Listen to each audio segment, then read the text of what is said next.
What up, and welcome back to the Hype Mind. I'm Bear, and today we're going to be talking about self-sabotage. Sabotage. That's got to be a French word. I don't know. Anyway, quote that came to me today. Phenomenal quote. Life is going to place many obstacles in your path. Don't allow yourself to be one of them because you can't afford to be one of them. And basically, it just means a lot of times we subconsciously make our life harder than it has to be. I mean, your life's probably hard. You probably experience yourself thinking that on multiple occasions. You know, you're like, geez, I can't find my keys and I'm on my way out the door and I need my keys right now and I'm going to be late and I'm freaking out. Or oh, I'm stuck in traffic again. I always get stuck in traffic. Why do I always get stuck in traffic? And stuff like that. And it's just interesting because most of the stuff happens on a subconscious level. We're not really aware that we're not helping our day along. And it's normal, to it's a normal human response to be inclined to move towards the negative. And to also, have these reactions towards these kind of events like losing your keys or getting stuck in traffic or whatever. But that doesn't mean we don't want to do better for ourselves, or we shouldn't not want to do better for ourselves. And well, that's just it. Is life is challenging, and you know that, and you wish it was easier. I think most people do. You wish you had more time to do something. You wish you had more energy to do something. You wish it would be easier so that you could simply go about your day in a breezy fashion, right? And so it was quite eye-opening to be told, don't be an additional obstacle in your day, and imagine your day without you making it harder than it has to be, right? And like, at first glance, that's probably pretty tough because most of the time you're inclined to blame other people. You're stuck in traffic and you're like, oh, it's the dope up ahead of me who won't, move faster or move over, or I left my keys right here. Someone else must have moved them, right? Or I was in a rush when I came home. I can't possibly remember. Every time I move my hand, it moves this mic. Wow. I can't possibly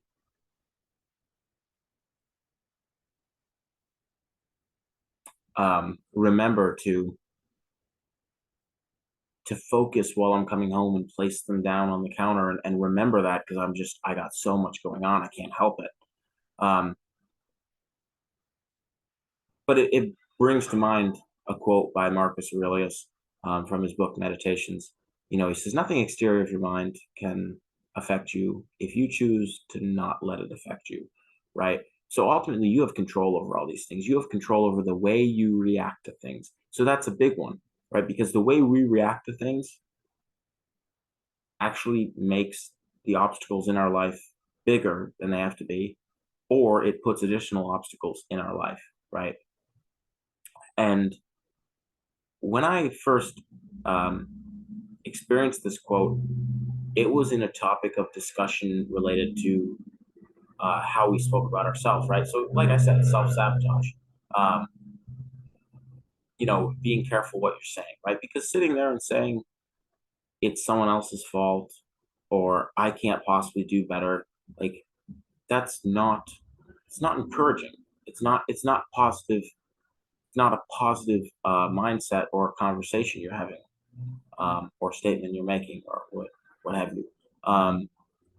And again, why is that important? Well, like I mentioned earlier, you're going to be inclined to move towards the negative, and so you need to be aware of that. Um, and then when you know that, you can be a little more aware of the way you talk about yourself. And the reason it's important to be aware of the reason of the way you talk about yourself is because it makes the obstacles you have bigger, and or it places additional obstacles in your life, right? And so essentially, it comes down to looking for a positive meaning to associate with stuff, right? Telling yourself a different story. That's something Daniel likes to say a lot is change your story, right? And that came from Tony Robbins. That's a beautiful piece of advice from Tony Robbins is, what's the story you're telling yourself in this moment, right? You could break it down to in the very moment, right? Doesn't matter what the big picture is, right? If you're stuck in traffic and you're inclined to blame someone else, you can say, well, the story I need to tell myself is that I have to slow down in life, or I need to practice patience, or um, or that this traffic jam is actually preventing me from speeding and getting pulled over by a cop, right? Like and like maybe it's complete and utter nonsense, but it's fine because what's important is you're associating a positive meaning with it, right? Just like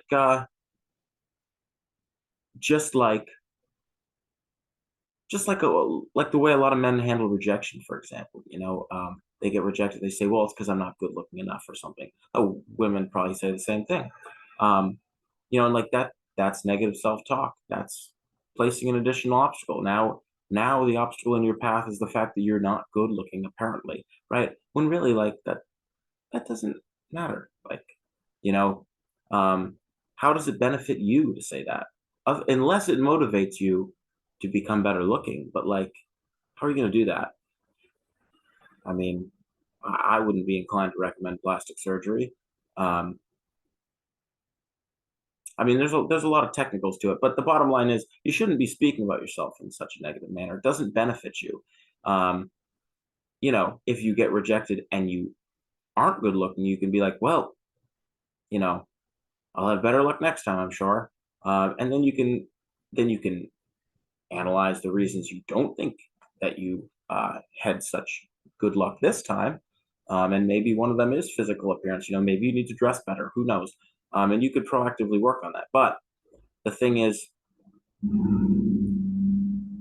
we have a habit of subconsciously um, speaking about ourselves in a negative way. And the thing that a lot of people don't realize is that that's actually really harmful. And what it does is it makes your difficult day even more difficult. And it doesn't need to be more difficult, right?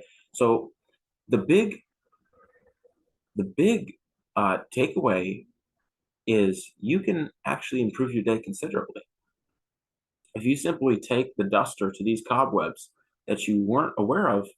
You can take what already was a difficult day and make it a little less difficult.